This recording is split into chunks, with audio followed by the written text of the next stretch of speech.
the much anticipated Brightline service from South Florida to Orlando, now less than 1 day away. But the potential impact, it goes well beyond our area. This will be a major test for privately owned high-speed train service. We do have team coverage tonight. We begin with WPTV anchor Jay Cashmere. He's live in West Palm Beach. Jay?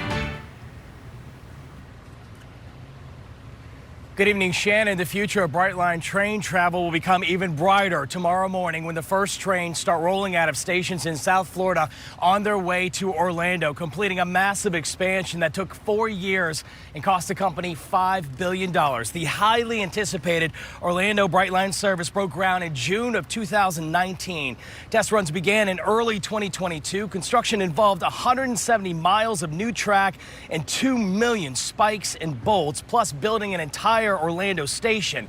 When it was all said and done with, right now, 235 miles of track lay between Miami and Orlando. These trips will be around 3 hours, depending if it's West Palm or further south in Miami. 3 to 3.5, they're saying. Speeds will take you up to 125 miles an hour. Brightline says 16 total train sets are running system-wide daily.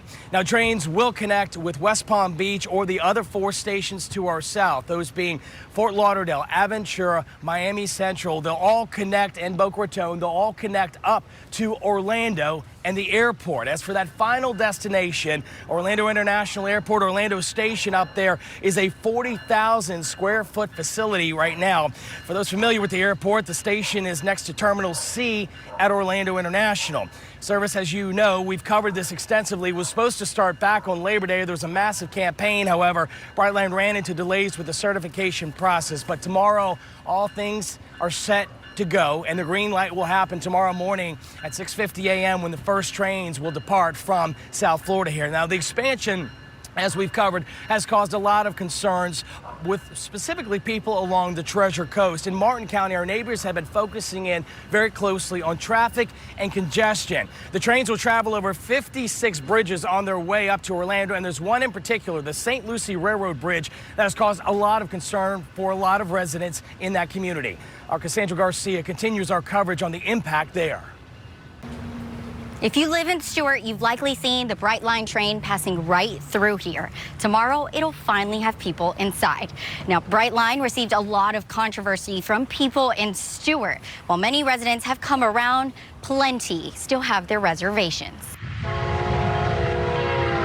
In Stuart, the sound of a passing train is being met with the hesitation by some. Everybody's against it, all the boaters, because it impedes your use of the waterway. For months, boaters like John Dial have expressed their concerns about how the Brightline expansion will impact their access along the St. Lucie River. The amount of time the St. Lucie Rail Bridge will be closed has been a contentious issue between Brightline, local leaders, and the boating community. This past August, the Coast Guard updated the schedule for the railroad bridge, so it remains open except when a train is crossing or work is being done on the bridge. If the changes that are suggested and said they're going to happen, I think it'll be okay. Dial, who owns a boater training company, remains skeptical if all involved will stick to the schedule. Well, listen, if you've ever dealt with government much or any kind of big business like that, and they've got the cards in their hands, they're going to do what they want to do, and it really doesn't matter about me or anybody else. Brightline says it's worked with the Coast Guard in creating a schedule that works for those involved. Stuart Mayor Troy McDonald has listened to the concerns and says the rail company has done a good job of addressing the issues. When we have brought issues to them regarding safety at intersections, they're listening to us. They actually redesigned one intersection. He feels that since then, much of the community has come around. And I actually think that everybody's going to work hard to make it work, and I think there may need to be adjustments from time to time. But I think most importantly, we're on the path and we're working hard to actually get a new bridge. Only time will tell whether the changes that they made to safety and to the drawbridge schedule will work. In Stuart, Cassandra Garcia, WPTV News Channel 5. Well, one-way tickets between Miami and Orlando start at $79 for adults, $39 for children.